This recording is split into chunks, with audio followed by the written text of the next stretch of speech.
Olá, pessoal! A nossa convidada hoje é especialíssima. Regina Ross está conosco. Ela tem muita experiência na parte de gestão de pessoas e já está trazendo novidades, porque eu sei que ela também fez uma transição de carreira incrível recentemente. Vocês vão ter a oportunidade de ouvi-la e vão se encantar com a experiência dessa pessoa realmente impressionante quando se fala em recursos humanos, gestão de pessoas, em gente. Regina, é com você. Quem é Regina Ross? Olá, Mônica. É um prazer imenso estar aqui com você. Tantos anos, né? A gente se conhece, entra coisa, sai coisa, vira coisa, nós estamos aqui. Isso é muito bom, muito obrigada. Bom, Regina é o meu nome, Rosa é o nome da minha empresa, né? E a gente está aí no mercado já há 30 anos e sempre mais focado na área técnica de recursos humanos. Remuneração, avaliação de desempenho, indicadores, a parte de processos também, palestras, treinamentos e essa parte aí. Eu sou originária de São Paulo, mas já estou aqui em Ribeirão Preto há mais de 30 anos, então já encardi bem o pé, já está bem encardidinho, sabe? E aqui, vamos dizer, foi aonde a coisa deslanchou mesmo, né? Nesses últimos 30 anos com a minha empresa foi muito bom. Aconteceu. Porque trabalhar mesmo, né? Sabe que eu comecei muito novinha a trabalhar, né, Mônica? Então, se juntar os 30 mais o que eu já trabalhava, já são 50 anos de experiência, né? Mas eu comecei criancinha, viu? E conta um pouquinho do seu início, como é que foi? Bom, a minha formação é assim, né? Em São Paulo eu fiz USP, fiz História, uma formação na área de humanas, então uma formação bastante consistente na área de humanas, embora trabalhe com exatas. E depois fui me especializando, fui fazendo especializações na área de processos, administração de recursos humanos, MBA na USP, fiz o Solid Assessor na área de qualidade, aí a gente foi agregando, né? Mas eu gosto de dizer, Mônica, que isso é bom, isso agrega valor no que a gente constrói da gente, né? Mas assim, a Regina mesmo, quem que é? É uma pessoa que a cada dia ela procura ser melhor, uma pessoa melhor e mais solidária. Essa sou eu. Olha que bárbaro. Eu tenho certeza que o ser mais solidária surgiu a partir do momento que você foi convivendo mais com as pessoas com as quais você trabalhava com treinamento e desenvolvimento.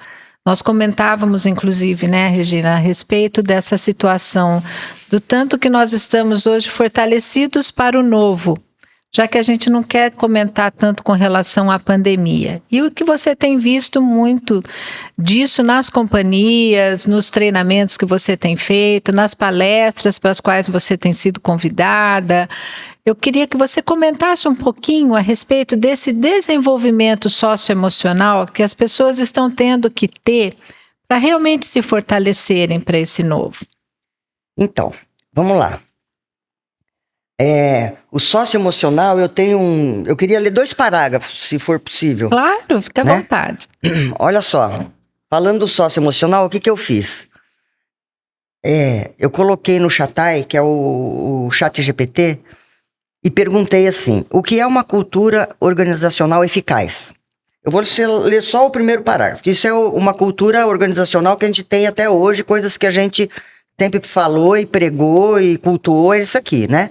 A cultura organizacional eficaz refere-se a um conjunto de valores, crenças, normas e comportamentos compartilhados por todos os membros de uma organização. Ambiente de trabalho onde os funcionários são motivados, engajados, produtivos, há uma clara direção estratégica e objetivos claros. Isso é o que a gente tem até então como uma cultura organizacional. Daí eu mudei um pouco a pergunta e perguntei assim, como será a cultura ou como é a cultura organizacional eficaz depois da empresa adotar inteligência artificial? Perfeito. Veja a resposta. A adoção da inteligência artificial pode ter um impacto significativo na cultura organizacional de uma empresa. Mas aqui está o que a gente acha, né, que vai acontecer. O IA respondendo. Valorização da inovação, claro, porque é IA. Aprendizado contínuo, claro, tem que aprender lá do IA. Colaboração entre humanos e máquinas, óbvio. Transparência e ética, porque ainda tem algumas questões do IA que precisam ser acomodadas, né? Adaptação e habilidade. E aí vai falando sobre isso aí. Aí, Mônica, aí eu te pergunto, né? Cadê? Aonde que estão os valores, as crenças, os comportamentos, as normas que até então eram os valores que a gente divulgava e compartilhava? No IA, acabou. Não se fala mais nisso. E aí eu vou te falar um negócio, já não querendo me alongar, mas já me alongando um pouquinho, pode emendar uma coisa na outra? Claro. Olha só. Então, já emendando uma coisa na outra, Mônica, olha só. Você lembra da Copa de 2014, que a gente teve aqui no Brasil, né? Na abertura da Copa? Muito pouca gente lembra disso. Mas foi um cara vestindo um exoesqueleto, um tetraplégico, e que deu o chute na bola. Você lembra disso? Lembro. Olha, quase ninguém lembra, porque foi uma judiação que fizeram ali, né? Ia ser meia hora, depois virou 20 minutos, depois virou 10 minutos, depois virou aquele chutezinho mequetrefe que ninguém entendeu nada. Ninguém percebeu. Eu vou te contar o que é aquilo. Tem um cientista brasileiro maravilhoso que está radicado nos Estados Unidos há mais de 40 anos, o Miguel Nicoleles, né? O Miguel Nicoleles, ele chega no Japão, ele é recebido como popstar. No Brasil a gente nem sabe quem é, né? Para fazer o que ele fez daquele chute inicial na Copa, a Super Bowl americana ofereceu milhões para ele. Não, faz aqui. Ele falou, não, eu sou brasileiro, vou fazer lá. Olha. E olha o que fizeram com ele, que ninguém entendeu, nem lembra do que aconteceu. E o que ele fez? A pesquisa, ele é um neurocientista, é um médico neurocientista e estuda isso há mais de 40 anos. O que ele fez? Ele estava fazendo essas pesquisas de neuro lá nos Estados Unidos e um colega dele, de um outro estado, tinha uma macaca chamada Aurora. E a Aurora não estava aprendendo o que devia aprender lá naquele lugar, sabe? Aí esse amigo do Miguel falou, escuta, você não quer a macaca? Aí ele falou, eu quero, manda para mim. A macaca foi pro estado onde o Miguel mora, lá onde tem o laboratório, e acho que se deu bem com o clima, gostou do negócio lá, a coisa rolou melhor. Então ele botou a Aurora para treinar, assim, tinha tela, uma bolinha, um joystick. Aí a Aurora tinha que mexer no joystick, acertar a bolinha e ganhava o suco de laranja. Beleza, então ele passou lá um tempo treinando a Aurora aprendeu a usar o joystick, beleza. E daí ele foi para a teoria dele, para a hipótese dele, que era fazer aquilo sem o joystick. Então ele pegou o joystick, botou em outra sala e começou a treinar a Aurora e com o cérebro, nada além, ela clicava lá na bolinha e ganhava o suco de laranja. E foi exatamente isso que o Miguel Nicoleles trouxe para o chute inaugural da Copa, que era um tetraplégico vestindo um exoesqueleto, comandando aquele exoesqueleto com a mente. Olha que coisa fantástica. E o derivado dessa pesquisa dele, né, ele até escreveu um livro falando sobre isso, que ele chama de BrainNet, que é a mente conectada, as mentes conectadas, a conexão das mentes, né, que nada mais é do que o que a Aurora fez. Se você botar um outro macaco lá na Lua e ela vai funcionar, vai tomar o suco lá na Lua, entendeu? Olha. É fantástico. Então, o subproduto disso, o que ele conseguiu, é fantástico, é digno de um Nobel, porque você hoje comprova, por exemplo, que você faz uma meditação, você faz uma concentração, você mantém o foco numa coisa, ou você faz uma oração, que nada mais é do que uma concentração, em prol de uma outra pessoa, e aquela energia chega. Olha que coisa fantástica que ele fez. Então, quando a gente fala de cultura organizacional, e a gente tenta trazer os padrões, que já estou chamando de velhos, né? O que acontece lá com a cultura? Os nossos valores, né? As nossas crenças, aquilo que a gente compartilha, tal. Isso daí, o que acontece com o cérebro? A hora que o cérebro entende que essa sociedade que a gente vive é uma sociedade digital, focada no digital, porque essa discussão de que o IA vai virar humano e vai pensar como humano, segundo o Miguel, eu não sou ninguém para opinar, porque eu não entendo assim, mas eu tô com ele. Segundo ele, o IA nunca vai substituir uma mente humana, na sua complexidade, nas suas crenças, nos seus valores. Porém, o outro lado, que é o que ninguém pensa, a nossa mente, há 200 mil anos para sobreviver, ela foi se adaptando a uma série de momentos históricos, de fatos históricos, de guerras, de tudo, de fome, de doenças, de pestes, pandemias e pá. Então ela foi se adequando a todas as situações e os ambientes. Nesse novo ambiente da internet para cá, o que acontece? Você vê isso muito aí nos adolescentes, na juventude, né? Nesse pessoal que já nasceu nessa geração da internet, nós estamos ensinando para o cérebro que aquilo é a sobrevivência, aquele é o novo mundo. Então, o que vai acontecer com o nosso cérebro? Crenças, valores, coragem, honra, lealdade, vai ficando para trás. O nosso cérebro vai afastando da frente do tiro, você entendeu? É isso que está acontecendo. E é esse o cenário que a gente tem que tratar a educação, que tem que tratar a escola, que tem que tratar as pessoas. É isso que as pessoas têm que entender. Nós temos que lutar para sermos humanos, não em função do IA, mas em função do nosso próprio cérebro, da adaptação que nós estamos fazendo com o nosso cérebro. Entendo. Falei bastante, desculpa. Falou muito não, Regina. Tem muita coisa importante para a gente retomar, entender. Não seria nem retomar, mas seria entender e se adaptar a isso tudo que está chegando, né? Porque quando você fez as colocações do ChatGPT, por exemplo, as melhores perguntas, quais serão as habilidades, as 8 competências esperadas no futuro, cada vez que você pergunta, você tem uma resposta diferenciada, com situações que são diferentes e que a pessoa, o humano, vai ter que saber se aquilo faz sentido para o grupo onde ele está, para o local onde ele está e para o mundo em que ele quer viver e para o mundo em que ele acredita. Então tem muitas novidades chegando por aí. E quando a gente percebe não só desse desenvolvimento socioemocional, como a gente comentou, o que é estar preparado para o novo e fortalecido para o novo, a gente também se depara com a cultura organizacional. Seja nas indústrias, no comércio, nas empresas, para os novos empreendedores, nas escolas, nos hospitais, em qualquer das áreas, está todo mundo passando assim por um período de muita preocupação, né? A gente observa isso nos atendimentos também, de muita preocupação, pessoas que às vezes estão ficando desorientadas, ou estão depressivas, ou estão muito ansiosas, e como que a gente vai trabalhar esse equilíbrio com essas pessoas? E como trabalhar esse equilíbrio numa cultura organizacional eficaz, que é uma coisa que eu sei que você, como ninguém, sabe organizar de um jeito muito bacana. Isso era feito de uma forma até aqui, daqui para frente todo mundo vai descobrir junto. Só que estamos com humanos e precisamos tratá-los de forma humanizada, que é hoje o que eu mais acredito.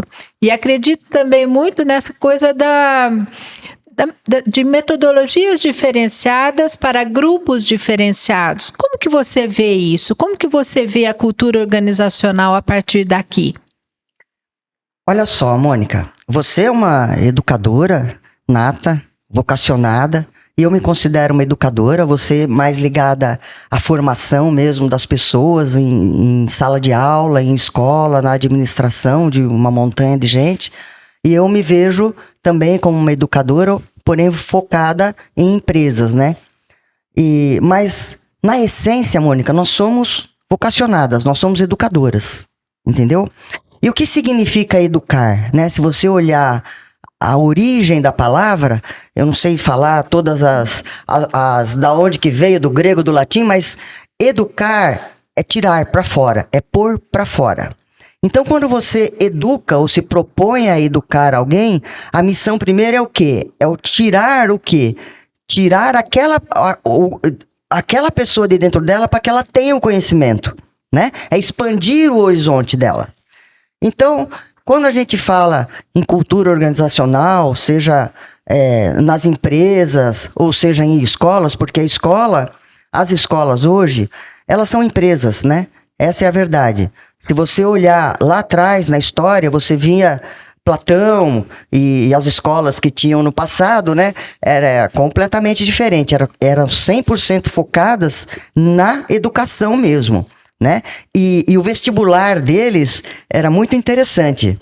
O vestibular deles era assim, eu vou olhar para a Mônica, vou ver se a Mônica, se ela tem virtudes para poder passar nesse vestibular e entrar na minha academia, né? Eram completamente diferentes os valores e as condições que as pessoas tinham naquela época. Então, hoje a gente tem escolas, mas são empresas, assim como as empresas, outras indústrias e áreas de serviços que a gente atende, a escola é uma empresa. Então, começa por aí. Então, primeira coisa, para você educar, você tem que ter alguma coisa, você tem que ter uma vocação para coisa, entendeu?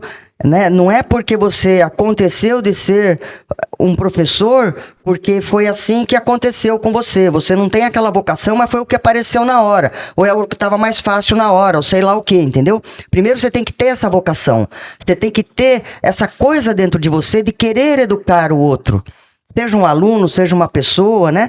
Então, quando você leva isso para as empresas, o que acontece? O que eu vejo hoje nas empresas, né?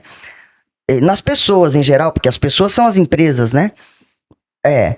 Você me comentou outro dia de alguém que largou tudo e virou as costas e foi embora no meio assim. Eu tenho uma história recente dessa também, de uma pessoa, mais de 30 anos numa instituição, e simplesmente chegou um belo dia, virou as costas e foi embora. Né?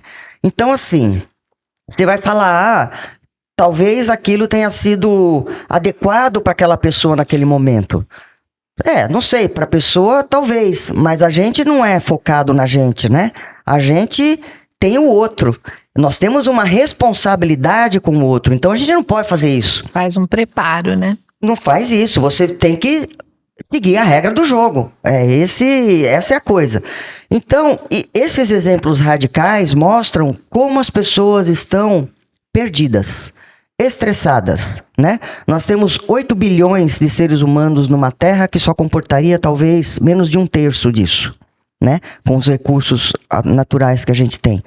Então, às vezes a gente nem pensa nisso, mas a pressão tá lá. Aí você fica assistindo televisão e só tem aquelas notícias maravilhosas, né? E aí aquilo vai te lotando, entendeu? Aí você chega em casa, você tem o teu marido reclamando, a tua mulher reclamando, o filho não sei o quê, tudo é pressão. E você chega no trabalho, você tem o chefe, você tem aquela atitude, tudo é pressão. E o que acontece? Uma hora, se a pessoa não sabe levar, ela espana.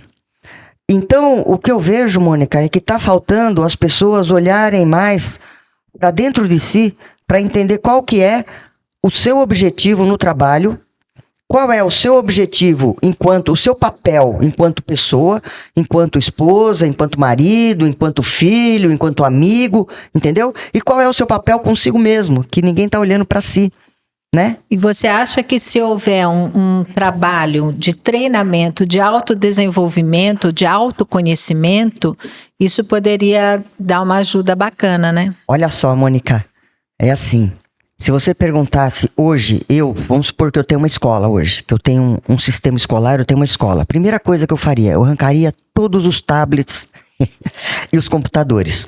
Segunda coisa que eu faria, eu contrataria uns bons professores de filosofia para começar a ensinar valores, ética, entendeu? Porque você recebe uma educação, né, da sua família. Você aprende a comer, a se vestir, né? Quando você é criancinha, tua mãe te ensina a andar e tal. Mas a gente nunca recebe, por exemplo, uma capacitação para comandar melhor o nosso cérebro, entendeu? E o nosso cérebro é totalmente comandável, entendeu? Então, como as pessoas estão desconectadas de si mesmas, elas acham que são os papéis que ela representa, entendeu? Ela não consegue vê-la, ela mesma, dentro desses... ela só vê os papéis, ela não vê ela. Então eu pergunto para a pessoa, o que você é? Eu sou mãe, eu tenho filhos, eu tenho uma casa, eu cuido da casa, eu trabalho, mas... são os papéis que você representa. Mas e você? Entendeu? E na hora que a pessoa, que em algum momento ela vai pensar nisso, ela vai ter um clique. E normalmente esse clique traz uma emoção muito além da conta, né? Muito além do esperado. Eu já vi pessoas chorando muito Eu já participei de alguns cursos dessa natureza. Também já chorei, claro, porque a gente tem, eu falo que são várias caixinhas no decorrer da formação da gente, como pessoa e na formação mesmo profissional, né? Mas são vários momentos e várias caixinhas. Em alguns momentos a gente tem aquela caixinha, você abre, organiza, fecha. E na outra você tem que fechar sem organizar. E aquilo fica também te dando alguns insights diferentes, porque você fala, poxa, parei alguma coisa no meio do caminho, isso não está certo para mim, pode estar certo para o outro, mas não está certo para mim, mas eu sinto uma ansiedade com relação a isso. E voltando para a nossa situação da cultura organizacional, a escuta ativa, ela precisa ser também trabalhada de uma forma diferente, até pelos gestores, que é alguma coisa que eu tenho falado muito nos treinamentos que eu também tenho feito, nas consultorias que eu tenho acompanhado. Como que você vê a situação da escuta ativa? Olha só, Mônica, vou te falar só uma coisinha antes de falar da escuta ativa. Na verdade, eu vou falar da comunicação. Perfeito. A escuta ativa, os gestores... É assim, eu tenho muita admiração hoje por toda a liderança que eu vejo nas empresas. E eu não quero saber se o cara é bom, se o cara é ruim. Alguém viu alguma qualidade nele e botou ele lá. Porque esse cara, ele é o recheio do sanduíche. Ele tem a parte operacional embaixo, a peãozada, botando aquela pressão, quero ganhar mais, quero mais não sei o quê, precisa ter um refeitório melhor, precisa ter não sei o quê, o serviço não sei o quê, botando aquela pressão, botando fervo. E ele tem a direção da empresa... na parte de cima, botando pressão, cadê a meta, temos que cumprir a meta, papapá. Então, o gestor, ele é o recheio desse aperto. E é solitário. Porque ele não pode correr para baixo, ele não pode correr para cima, e fica no dele. Então, eu admiro demais todos os gestores, os líderes, os supervisores, todos esses têm o meu profundo respeito, porque não é fácil. Não é fácil, entendeu? Vamos lá, vamos para a escuta. Vamos pegar lá de trás, né? Minha origem é história, né? Então eu tô sempre puxando a sardinha pro meu lado. Mas se a gente pegar, vamos lá, 4 milhões de anos atrás, a gente, na hora que foi símios para um lado, humanos para o outro, né? Porque uma hora, cada um tomou o seu rumo. Então, desde 4 milhões de anos atrás, lá, Australopithecus e tal, os nossos ancestrais, a gente vem se desenvolvendo. E algumas coisas, em algum momento desse desenvolvimento, vamos colocar nos últimos... Homo sapiens há 200 mil anos que a gente fala, mas nesses 200 mil anos, você ainda tem o Neandertal há 15 mil anos, vamos considerar os últimos 10 mil anos. Em 10 mil anos, Mônica, comparando com 4 milhões ou 6 milhões de anos, é nada. Né? E se você trouxer os últimos 100 anos só, é uma coisa gigantesca o que está acontecendo com a humanidade. É gigante. Quando você para olhar os números, a evolução, a estatística é fantástica. Mas tudo bem. Então vamos lá. Como é que nós viramos Homo sapiens, né? A primeira coisa que facilitou foi a gente ter sido bípede. Porque liberou as mãos para a gente usar em outras coisas, ferramentas e tal. Depois foi a alimentação. A partir do momento que introduziu carne, a gente tinha mais calorias e isso nos dava mais tempo, né, para outras coisas também. Facilitou aí a nossa evolução, cérebro e tudo. Outra coisa foi a comunicação, a linguagem, né? E a convivência em grupos. A convivência em grupos foi uma coisa também que acelerou muito a nossa evolução. Eu devo estar esquecendo alguma coisa, eram 5, mas eu lembrei de 4, já tá bom demais. Então, a linguagem, ela faz parte da nossa comunicação. Então, vamos lá. Outro dia eu fui num cliente, olha só, era um processo de sucessão. E tinha um garoto lá de uns 15 anos, e ele tinha que fazer uma redação lá de 20 linhas, e eu peguei a redação dele e olhei. Mônica, eu não consegui ler. Eu não entendi o que ele escreveu. Sabe como é que ele escreveu? Ele escreveu do jeito que se abrevia tudo no Zap e com um emojizinho. Essa foi a redação que o garoto fez. Aí eu falei, impossível me comunicar por escrito com esse garoto.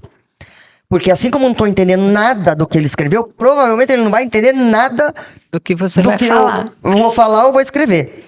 Então, a perda que nós estamos tendo pós-internet da nossa habilidade de comunicação verbal e escrita, porque a escrita é um diferencial fantástico, nos diferencia muito, né, dos parentes próximos, né? Então, a comunicação oral, a gente vai perdendo, a gente não fala mais, você vê. O que é interessante postar hoje? É coisa rápida, é uma imagem e acabou. E em uma imagem você tem que falar tudo, é uma frase e acabou. O que é isso? O que é isso? Cadê? Pô, você fala em textão, 10 linhas é textão? É textão, Mônica? Olha o tanto que a gente já não leu na vida. Aí o cara não consegue ler 15 linhas, textão. Pô, então é para isso que nós estamos evoluindo. É esse o público que está nas escolas e que está nas empresas. É o cara que não lê. É o cara que entende emoji. É o cara que você tem que fazer jogos, games, gamificação para o cara entender. Ou seja, vamos começar o quê? Nivelar por baixo? Tratar todo mundo como símio? Não, é comunicação. Vamos voltar para aquilo que nos diferenciou deles. São interrogações e maneiras de pensar, porque a gente precisa pensar em alguma coisa. Tem coisas que não tem volta, tecnologia não tem volta. Alguma coisa sem gamificação para os alunos dessa geração podem não ter sentido.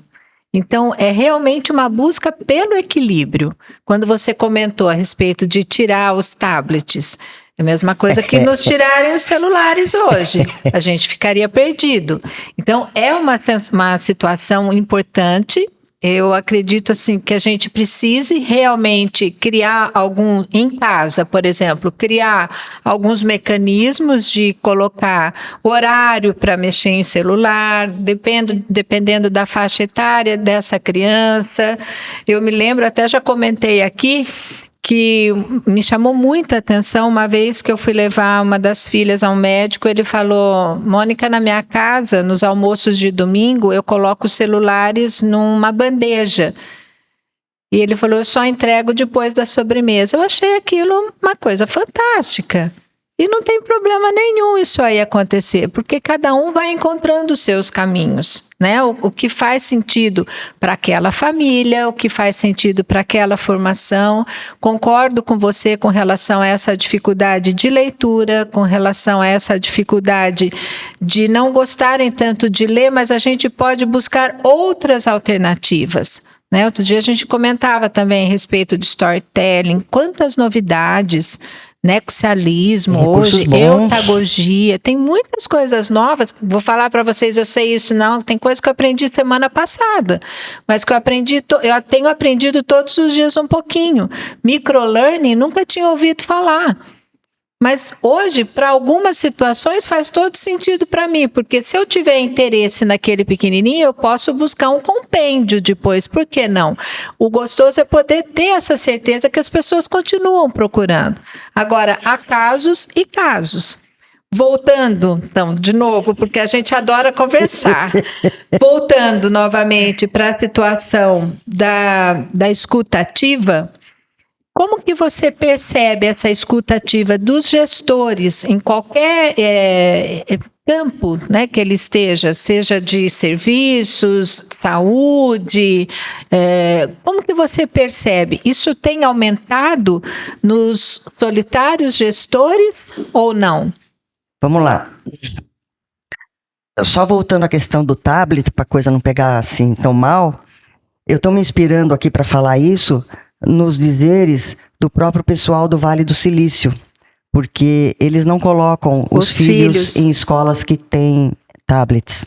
Não estou dizendo que seja ruim. Eu acho que a internet tem um mundo de coisas maravilhosas e boas. Mas tem nocivas também. Tem. Porém, a gente não busca. Você acha que um adolescente vai procurar música clássica para ouvir? Nunca. Ele vai ouvir lá o baladão dele, o funkão dele lá, né? Mas se os pais tiverem esse cuidado para ouvir uma música erudita, com certeza. Exatamente. Então, o exemplo, a educação, né? O exemplo, a educação, com certeza. Com relação à escuta dos solitários gestores, né? É assim.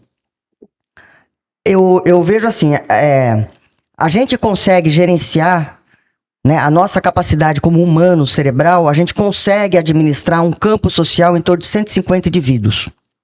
Ou seja, quando você leva isso para a empresa, se você tem uma empresa com 150 indivíduos, a partir dos 151, você precisa ter uma estrutura organizacional para poder melhorar a comunicação, o vai e vem da comunicação na empresa, tanto o falado como o recebido, a mensagem, né, e o feedback e tal.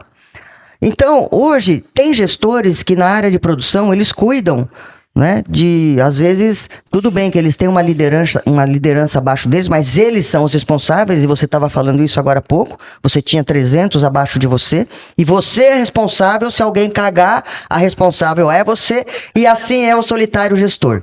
E o solitário gestor, ele não tem tempo para conversar com os seus subordinados como deveria, né? Tanto que a gente sempre reforça uma avaliação de desempenho bastante simples, que é a 90, eu chamo de 90 vai e vem, que é o quê? Você se autoavalia, eu como chefe avalio você, e depois nós vamos conversar sobre a nossa avaliação, porque a conversa é o que vale a pena, não é a nota que interessa esse momento que eu tô tendo com você, pra gente trocar a figurinha melhor, entendeu? Pra gente se afinar melhor no trabalho, pra você saber naquilo que você tá indo legal e aquela coisinha que talvez dê pra melhorar um pouco. Essa interação falta. Então a gente tem os recursos, por exemplo, a avaliação de desempenho é um recurso para você melhorar essa escuta, porque se depender do individual, o gestor não tem tempo no individual de dar a atenção que cada funcionário merece. Mesmo porque, Rê, o que eu percebo? Seria muito interessante se nesse bate-papo de como vai um, como que vai o outro, onde ele pode melhorar, onde ele tem pontos de atenção, que o próprio gestor desse um suporte para a pessoa com a qual ele está conversando na montagem de um plano de ação. Porque às vezes não é só você apontar, você precisa estar ao lado de. Isso faz toda a diferença. Então, se você quer preparar pessoas para aquela empresa, para aquela escola, você precisa realmente estar ao lado de. Você concorda? Sem dúvida. O estar ao lado significa educar, né? Significa trocar. Significa que eu posso te oferecer alguma coisa da minha formação, da minha experiência, do meu conhecimento, e você vai me passar a tua experiência, a tua vivência naquele ambiente, né? E juntos nós vamos traçar uma forma desse caminho ficar, como a gente tinha antigamente, o caminho suave, né? Tentar fazer um caminho suave, porque nós temos que voltar. Você veja bem, veja só, Mônica, olha só como são as coisas, né? A história, ela mostra pra gente o passado, né? O que a gente viveu. Deixa eu resumir assim, ó. Você imagina se a cada geração a gente tivesse que ter um Santos Dumont para reinventar o avião. Ou seja, se você não guardasse a memória daquilo, se você não registrasse aquilo. Então, a gente estaria no 14 bis até hoje. Então, a história, a nossa memória temporal, ela serve para que a gente busque atrás e não fique reinventando a roda. Você concorda comigo? Concordo, claro. E você concorda comigo que a nossa ciência hoje, ela está avançadíssima, tanto aí com inteligência artificial e tal. A inteligência artificial já existe há muitos anos, só que agora chegou em nós, né? No povão, né? Então, nós estamos utilizando de tudo isso que vem da inteligência, da tecnologia, do conhecimento que os nossos ancestrais trouxeram, tá? Tanto na área da medicina, desde os remédios naturais e tal, passando pela tecnologia de mandar foguete para Marte agora e papapá. Então, a nossa parte de tecnologia, a gente aproveitou o passado, ok? Agora, o que nós fizemos com os nossos professores, os grandes professores, os mestres de histórias, que estão lá há 4.000 anos atrás para cá, né? Se você pegar desde de Platão, 2.000 anos atrás, 2.600 anos atrás, ou o imperador Marco Aurélio, que até hoje tem as memórias. Se você pegar Aristóteles, toda essa turma antiga aí, todos eles, tudo isso que a gente passa, Mônica, tá lá. Eles eram humanos igual nós. Eles não tinham a tecnologia, mas eles tinham as respostas. Eles tinham as respostas para a educação, para a felicidade, o que é ser feliz, o que o ser humano tem que buscar. Tá tudo lá. Só que a gente aproveitou a tecnologia, mas não aproveitou os nossos professores humanos. Entendeu? Perfeito. E as respostas estão todas à nossa disposição. E veja que tem muitas empresas que estão hoje colocando departamentos de felicidade. Tem muita gente trabalhando isso aí. Por quê? Porque o emocional está completamente perdido. Né? Eles estão buscando a toda assim, com avidez mesmo, para que as pessoas estejam mais leves, mais serenas, mais tranquilas, porque elas vão lidar com quem? Com o que eles têm de mais precioso, que é o cliente. Se essa pessoa estiver completamente desorientada, e como que você trabalha isso? A felicidade? A gente sabe que são momentos felizes, então criar essas possibilidades, né? Realmente a gente vive um momento de virada de chave aí, Rê. Olha só, Mônica, a partir, assim, na próxima década, o indicador é de 2030, a depressão, ela vai ser a doença do século. Ela supera problemas cardíacos, vai superar o câncer, tudo. Tudo. 75% dos profissionais das empresas hoje sofrem de algum problema mental. Quando eu falo problema mental, não é que o cara é doido assim.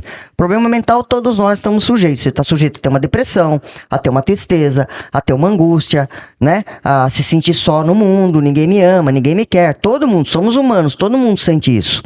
Mas isso, atualmente, está numa proporção gigantesca. E empresas que eu atendo, você não imagina o número de afastamentos por doenças já dessas consideradas mentais. Vamos falar emocionais para ficar um pouco mais leve? Vamos falar emocionais porque as pessoas ainda têm um pouco de preconceito com isso. Então você chega na empresa e as pessoas são bem intencionadas, Mônica, você falou muito certo. As pessoas querem fazer o bem, sabe? Muitas pessoas querem fazer o melhor de si para ajudar aquela situação, para exercer bem aquela função para a qual foram contratadas. Então eu vejo muito RH correndo atrás, entendeu? E só que como que uma pessoa que está no meio do bafão vai conseguir arrumar uma solução para um problema tão complexo. E rápida, né? E rápido. Ela está no meio da muvuca. Foi o colega dessa pessoa, que afastou ali com depressão. Foi o outro ali que está com uma tristeza profunda. Foi o outro que está sentindo uma angústia. Então, e ela mesma? Ela ficou sozinha. Ela mesma ficou sozinha e ela está sentindo o quê? Solidão. Entendeu? Então, 8 bilhões de gente no mundo e cada um é cada um e cada um cada vez mais só dentro de si. Essa que é a verdade, entendeu? E aí, o que acontece? A pessoa se esforça, ela quer resolver o problema. Porém, para resolver o problema, tem que entender a complexidade desse problema, entendeu? E é o que eu tô falando, para você entender como ajudar as pessoas hoje em dia numa empresa, em qualquer que seja o tipo de empresa, você precisa entender o momento histórico que nós estamos passando, porque é difícil a gente olhar de baixo quando você está na muvuca, no vale, né? Você teria que olhar da montanha, a gente sempre olha da montanha. Mas nós estamos na muvuca. Então a gente dispõe hoje, claro, de cérebros privilegiados. Como eu citei o Miguel Nicolelli, existem outros, né? A Lucilena Galvão, na área da filosofia, e tantos outros aí que a gente tem de pessoas poderosas no seu conhecimento e na generosidade, passando esse conhecimento pra gente, porque educação, você sabe, você tem que passar. Não adianta aquilo que eu aprendi de alguém e que eu vou passar para você, tem que ser maior do que o que eu recebi. Porque aquilo que eu recebi, eu vou aumentar um pouquinho com o meu parco conhecimento, a minha vivência daquilo, então eu passo para você melhorado. Né? Essa é a visão da história. Então, para você poder socorrer essas pessoas que estão passando nessa fase difícil, isso gera um gap na empresa, né?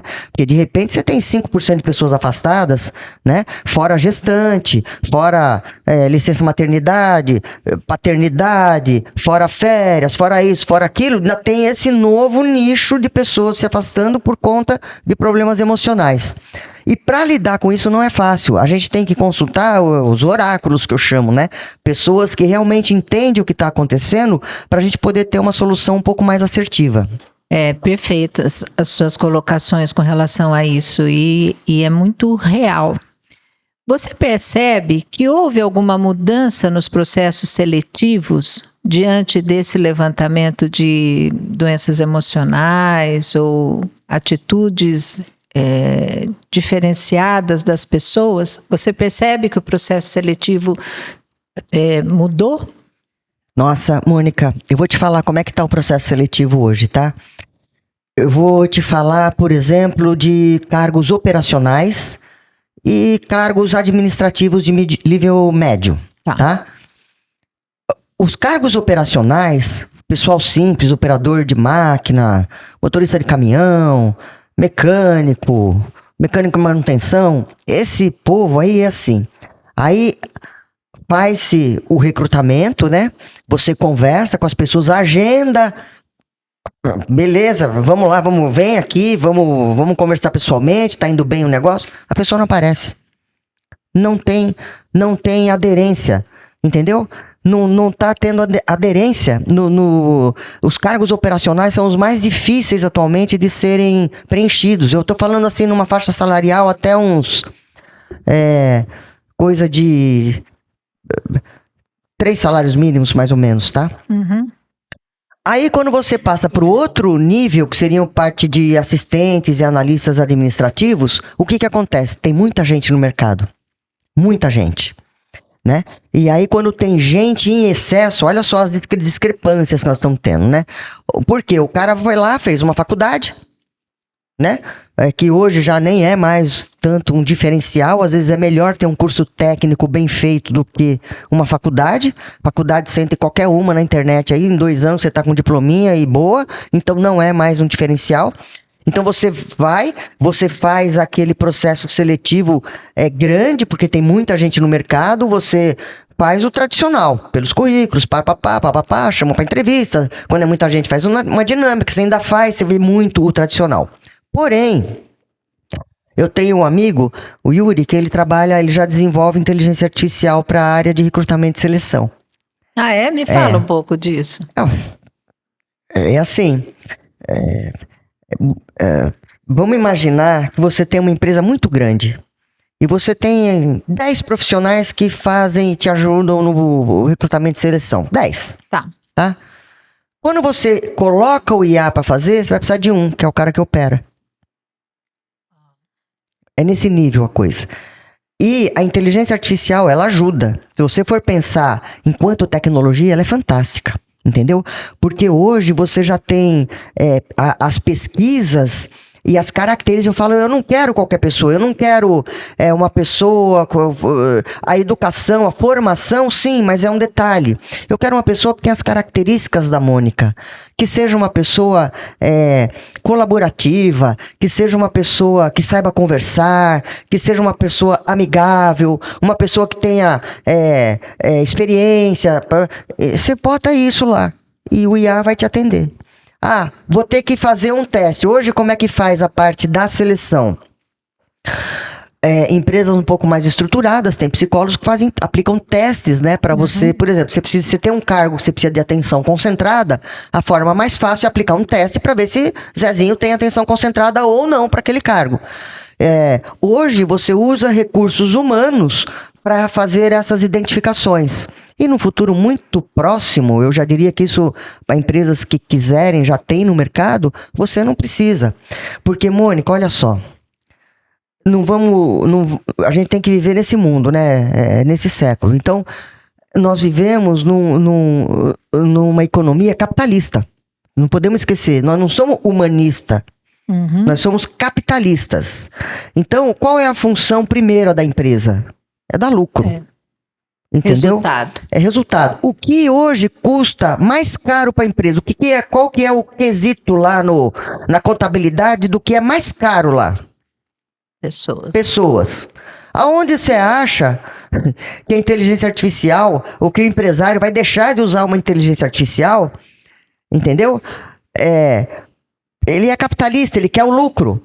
Ele vai proteger os que ficarem, claro, vai fazer o possível, vai ter lá um bom plano de benefício, mas é assim, é o lucro. Então, não vamos sonhar e delirar. Estamos num sistema capitalista, cujo objetivo é dar lucro, e no meio desse transtorno todo que a gente vive, nessa confusão do século XXI, a gente tem que dar a atenção que as pessoas merecem, entendeu? Para que o mundo não vire de cabeça para baixo, para que as pessoas consigam ter uma certa tranquilidade emocional. Uma conta difícil de ser fechada, né? É assim um desafio, um super desafio. Um super desafio. Daí a gente fala, né? O discurso antigo, né? O discurso antigo é assim, então, você tem que se preparar, tem que fazer curso, tem que não sei o quê, tem que estudar idioma, tem que não sei o que lá. Isso tudo, Mônica, na minha opinião, na minha visão, não quer dizer que eu esteja certa, mas é a minha percepção, tá? Não interessa mais. Não interessa, isso é velho. Não interessa. É o que eu te falei, se eu tivesse uma empresa hoje, né, de educação, eu não teria tablets, eu teria um filósofo, né? Eu pensaria em... Poderia ter os dois, poderia ter os dois. E o tablet. Uns 10 anos, poderia ter os dois. Poderia pensar como empresário, pensar em 5 anos para frente, assim, das pessoas. Posso falar uma outra coisa?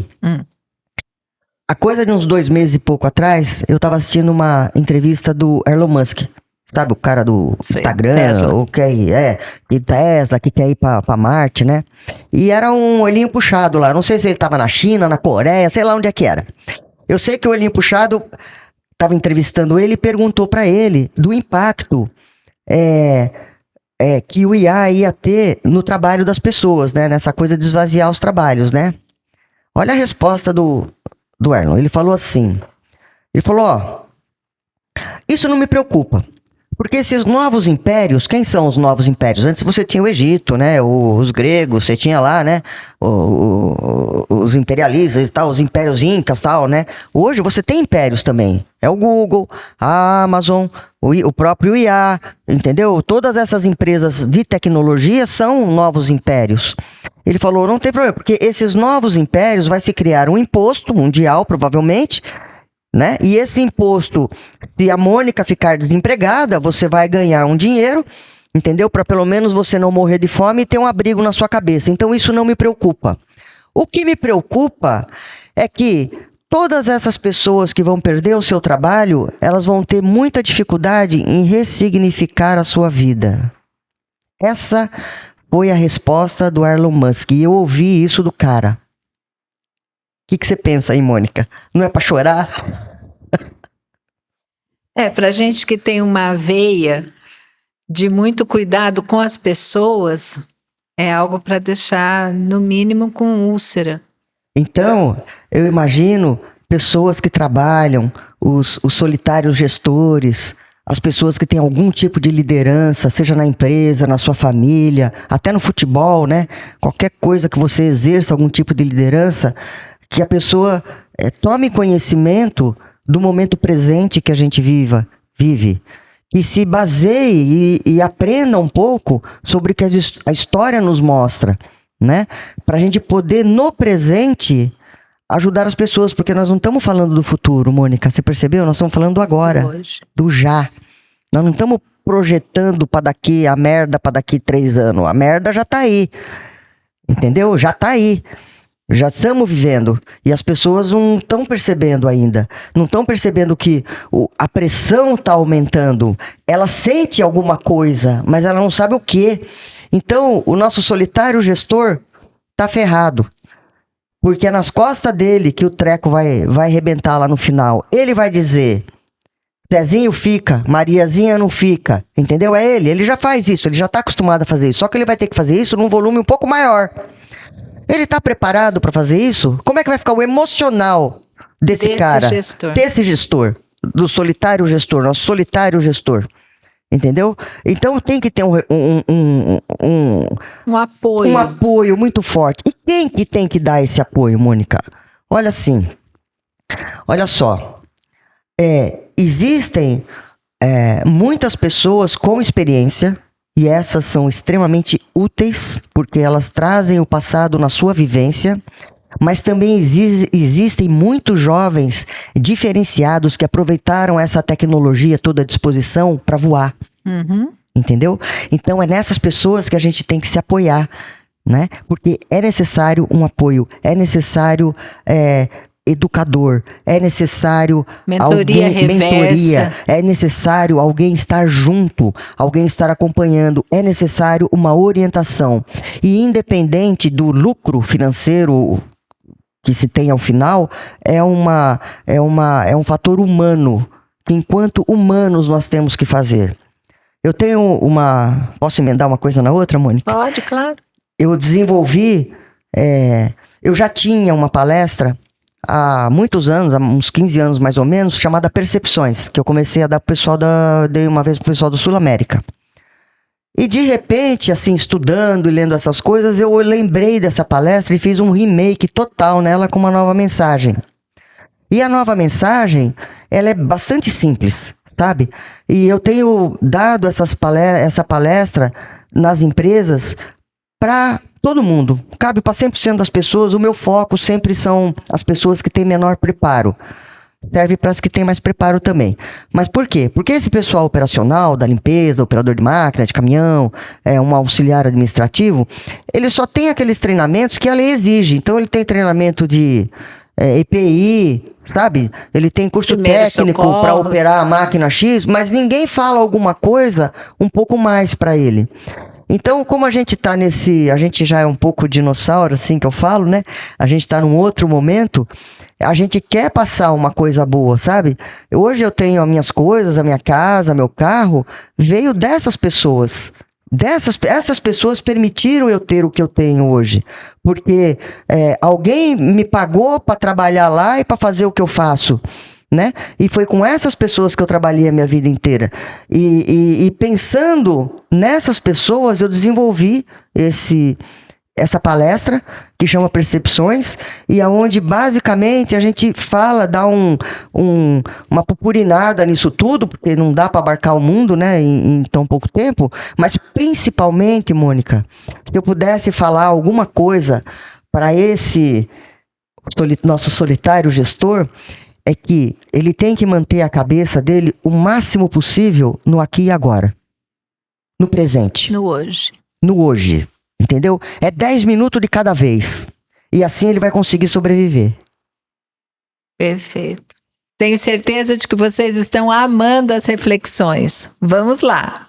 Regina, comentamos a respeito do processo seletivo atualmente. Queria que você me explicasse um pouquinho como é que está o processo de desligamento nas empresas hoje.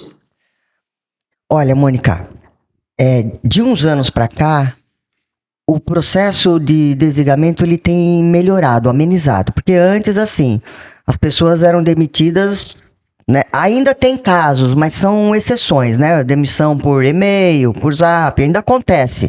Mas hoje é uma minoria. Então, a gente vem melhorando nesse caminho. Porém, entretanto, contudo, né, eu conheço empresas humanizadas. Tá? Empresas humanizadas, elas têm muita atenção na hora da demissão. Mas a demissão é o fim da reta, né, o fim do processo. Para uma empresa ter sucesso, vamos chamar de sucesso, né, vamos dizer, de traumatizar pouco aquele funcionário que está sendo demitido, ela tem que ter tido toda uma estrutura, tá, organizacional equilibrada. Então, quais foram os feedbacks que durante o trabalho aquele colaborador teve? Né? Você entra na empresa, o primeiro processo é o processo do período de experiência. É feito isso de uma forma bacana? Porque, por exemplo, normalmente é 45 dias, 45 dias. Você faz o primeiro 45 dias. Depois tem mais. E depois, né, o segundo. Quando você faz o primeiro, você está salientando, está dizendo, olha, Mônica, esse item, esse quesito aqui, talvez fosse legal, ou seja, você está dando a oportunidade para que o outro desempenhe melhor e corrija uma eventual falha. Né? Somos humanos, a gente consegue corrigir. E quando você faz a segunda, você tem o cara que está avaliando, seja o nosso solitário gestor ou o RH, e os dois participam, você tem que olhar, ele realmente melhorou, né? Ou você está colocando isso numa esperança futura? Então você tem que decidir como é que é o negócio. Não, na minha empresa, nós vamos fazer esse processo em 6 meses. Por que se faz um período de experiência? Porque é mais barato, né, para mandar embora. O objetivo é capitalista. Se for uma empresa humanizada, você pode ter um processo de 6 meses. Por quê? Você vai exigir que o Zezinho, que a Mariazinha, que o fulaninho, a cicraninha melhore naquele período? Em 3 meses ele mude o comportamento? Nem todo mundo consegue, mas talvez com um pouquinho mais de tempo, mais pessoas consigam. Uhum. Então, e durante a vivência daquele colaborador, de missionário, na empresa, ele passa por avaliação de desempenho, ele passa por diversos processos onde ele é olhado, onde ele tem oportunidade, ele teve oportunidade de se colocar, de falar, em empresas humanizadas, sim. Quando chega o momento da demissão, geralmente, nessas empresas humanizadas, o Zezinho já meio que sabe que está na reta.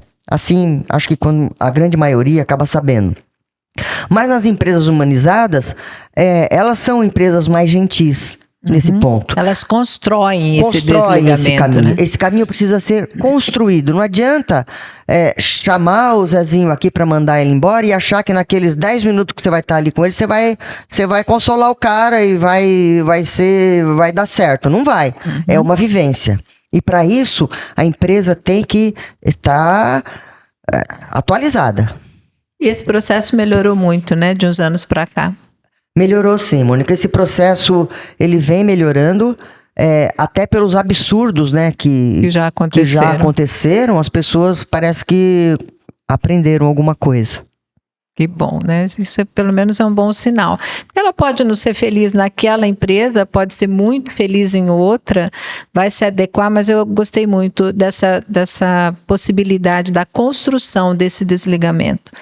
Eu acho que é muito bacana. Como é bacana também a pessoa chegar num determinado momento da vida dela e resolver por uma transição de carreira, né, com tranquilidade, com respeito, que tenha sido respeitada pelas pessoas. Isso aí sempre é muito bem-vindo. A tal da transição, Mônica, né, eu queria relacionar ela à motivação. Motivação, tem muita gente que a gente vê falando aí, acha que motivação é o motivo da ação. Não tem nada a ver, né? Motivação vem de motivare, de movimento. Movimento. Então, eu vou contar a historinha pra você. Olha só. Zezinho, da empresa, que trabalha na empresa X, ele tem uma moto. Tá. Ele é casado, e um belo dia ele chega em casa, a esposa fala, Zezinho, estou grávida. Beleza, Zezinho fica super feliz, né? E daí ele começa a pensar naquele nova fase da maternidade e tal, e ele olha pra moto, que ele faz tudo com a moto, vai trabalhar, faz supermercado, faz tudo com a moto. E ele pensa, bom, essa criança eu vou ter que levar, né, minha mulher na maternidade pra ter o filho, depois vai ter médico, vai ter isso, vai ter aquilo, a moto já não tá adequada, eu preciso de um carro, tá? Então, ele tem um desejo, ok? Esse desejo de trocar a moto pelo carro pega a força dele e direciona para o objetivo que ele quer, tá? Então, e essa mudança, esse foco naquele objetivo que ele quer, né? A gente fala de duas coisas. Ele pode ter uma expectativa ou uma esperança. A expectativa é assim. Eu não gosto muito da palavra, porque expectativa você olha para trás do que você fez, tal, para achar que vai acontecer. É a mesma coisa que a gente espera para promoção. É a mesma coisa da promoção. Ah, fui eu que não sei o que, e chega a hora você perde a promoção. Então a expectativa, ela tá muito relacionada ao passado. Enquanto que você usa o termo esperança, esperança só tem para frente.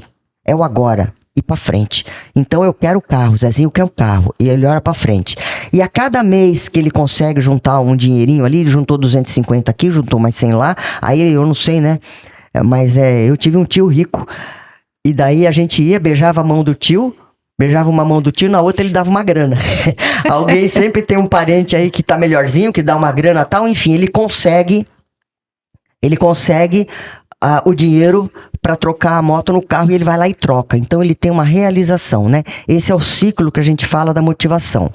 O que a gente vê agora de diferente nesse ciclo? Antes, né, a gente via assim, que as pessoas mais velhas, elas, a que a gente fala que não tem mais brilho no olho, elas já fizeram esse ciclo tantas vezes que elas não têm mais vontade. Entendeu? É quando apaga o brilho do olho. Isso era o normal em pessoas de mais idade. Mas o que a gente vê hoje? A gente vê essa falta de brilho no olho de jovens, de adolescentes. Entendeu? Por quê? Porque o teu filho adolescente, por exemplo, 15 anos, chega pra você e fala: Mônica, eu preciso de um celular, meu celular quebrou, ou caiu, ou não sei o quê, ou eu preciso de um celular, eu preciso de um celular. Você lembra uma propaganda que tinha antigamente, eu quero a minha Calói? E tinha post-it em tudo quanto era lugar da casa pro pai ver. Adolescente fica assim, né? Eu quero meu celular, quero meu celular. E você, por amor, você faz o ciclo da motivação e pega o celular e dá pro teu filho. O que aconteceu aí? Você impediu o teu filho de fazer o círculo, o caminho da motivação. E essa motivação não precisa mandar ele trabalhar. Às vezes ele faz uma coisa na sua casa. Precisa arrumar tal coisa, precisa limpar não sei o quê. Pequenas coisas, mas aonde ele faça o movimento da motivação. Então, por amor, não dê o celular. Troque por alguma coisa, porque aí você vai permitir que o seu filho faça o processo de motivação. E isso é fundamental que as empresas entendam, né? Como funciona a motivação. Porque todo mundo fala, tem que motivar o cara, mas então vamos explicar como é que é o processo da motivação, entendeu? Você tem que ter o desejo de alguma coisa, a necessidade de alguma coisa para que esse processo aconteça. Participar do processo de motivação, né? E também não chamar as pessoas que estão com tempo mais de experiência, que continuam com sangue nos olhos, como a gente fala também, de formigas desmotivadas, né? Porque às vezes isso também acontece nas empresas. Então, olha só, Mônica, daí o que acontece quando esse garoto, né, sempre os pais, né, e eu falo que é por amor, porque é um filho, né, então você dá o celular, você dá não sei o quê, e quanto mais poder aquisitivo que você tem, mais você dá. Ele faz 18 anos, você dá o carro, você papapá. Aí chega esse moleque, chega na empresa pra trabalhar. O que ele acha? E tudo vai ser... Ele vai achar que alguém vai dar alguma coisa pra ele. E aí ele chega na empresa, o chefe quer o quê? Que ele cumpra o horário, que ele faça as tarefas pelas quais ele foi contratado pra fazer. E o moleque tá achando que, imagina, entendeu? Que é isso? Ele vai ficar assim, totalmente fora do ambiente. Isso é um problema que a gente tem muito nas empresas. Muito. Né? Essa molecada nova que chega na empresa acha que dali 6 meses já vai ser chefe. Vai virar diretor. E não fez nada. E não entende por que não acontece. Né? É uma situação muito insólita, né? Mas é fruto desse ciclo. Nem certo nem errado, diferente. Quando a gente observa que se houvesse realmente esse entrosamento entre as gerações, nossa. Que ganho que seria para todo mundo. Porque isso é a mentoria reversa, né? Porque também é muito gostoso aprender com os mais jovens, nossa, né? Eles têm muito a ensinar. Eu falei, tem cabeças jovens brilhantes. E com ferramentas que nós não tivemos. Verdade. Então, o cara speed muito mais rápido. Que facilidade, tem essa agilidade toda, então um dando suporte para o outro não ia ter para ninguém, né? Quem sabe? Quem sabe? Eu tenho certeza que vocês aproveitaram muito as reflexões da Regina Ross e fiquem à vontade para encaminhar para a gente, né, nos comentários o que ficou de dúvida, o que vocês gostariam de conversar. A gente vai ter o maior prazer em dar os retornos para vocês. Pessoal, não se esqueçam de se inscrever no canal, de acompanhar a Regina Ross no Instagram dela, de me acompanhar também no Instagram, que a gente sempre vai colocando novidades. E as sugestões que vocês tiverem também para novos convidados, sempre serão bem-vindas. Eu gostaria de agradecer a oportunidade desse papo maravilhoso, Mônica. Você é uma pessoa maravilhosa, inteligentíssima, fantástica. E para as pessoas que nos ouvirem, né, o pessoal operacional, os nossos solitários gestores, né, eu quero dizer que existe esperança. A esperança está dentro de cada um de nós. A gente só tem que achar. Perfeito, Regina. E retomo com você algo que tem me segurado há alguns anos: fé, coragem, equilíbrio e esperança. Isso aí.